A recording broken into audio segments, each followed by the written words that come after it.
Tomorrow, on October 3rd, it will be 35 years since the so-called unification of Germany, officially declared after the Treaty on the Establishment of German Unity between the German Democratic Republic and the Federal Republic of Germany, came into force in 1990.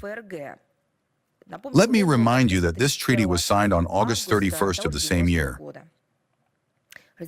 Divided after its defeat in World War II through the efforts of the Western Allies, Germany was able to regain its unity after the end of the Cold War, above all, thanks to the firm and principled position of our country. Let us recall that the Soviet Union was a categorical opponent of the division of Germany. Do Germans know this today? They do not, nor do they know something else. At that time, it truly seemed to us that over the 45 years separating those two events, Germans had drawn a comprehensive historical lesson for themselves and earned the right to sovereignty as a unified state. It is unfortunate that a united Germany has failed the test of maturity. And why?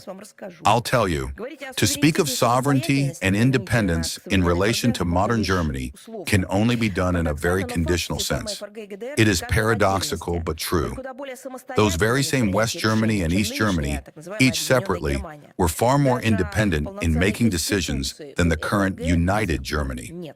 Germany does not even have a full-fledged constitution to this day.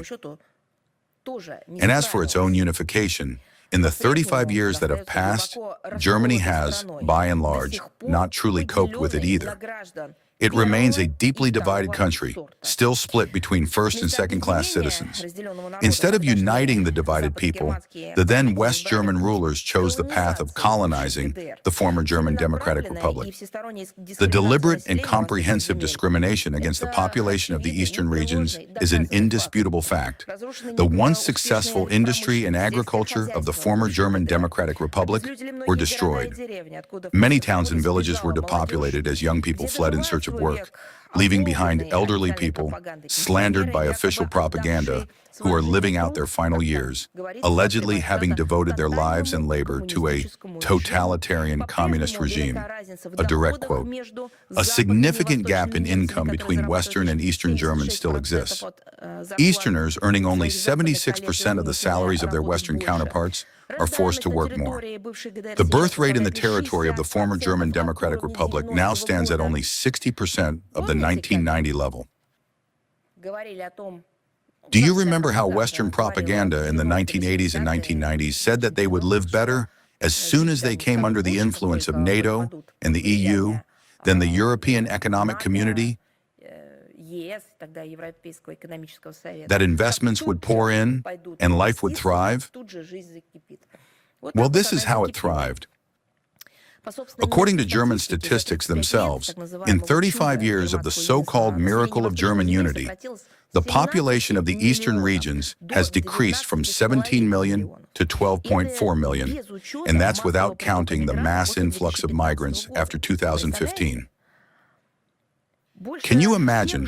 Saxony-Anhalt lost the most residents, 26%, followed by Thuringia, 20%. It is not surprising that in Eastern Germany, voters massively support the party Alternative for Germany, which the authorities have declared extremist and constantly associate with Russia, thereby branding millions of their Eastern compatriots as extremists.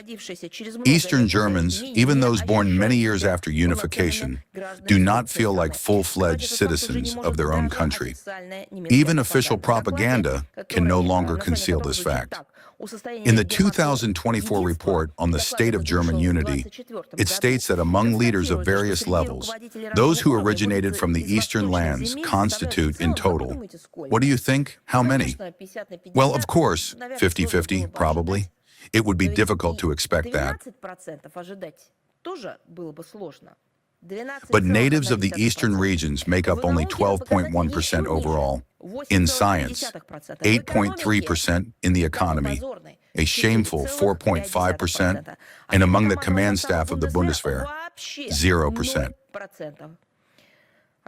At the same time as Saxony's Prime Minister Kretschmer recently lamented among the rank and file of the army, it is precisely people from the East who predominate, while the most profitable contracts within the framework of the program of large-scale remilitarization of the country's economy are placed with enterprises in the Western regions. And this is in Germany, which, according to its federal chancellor, is no longer in a state of war. Against this background, the constant attempts by Germans to lecture other countries and peoples on how they should properly live and what they should do appear all the more absurd. They would do better to take care of themselves and apply all their so-called human rights to themselves.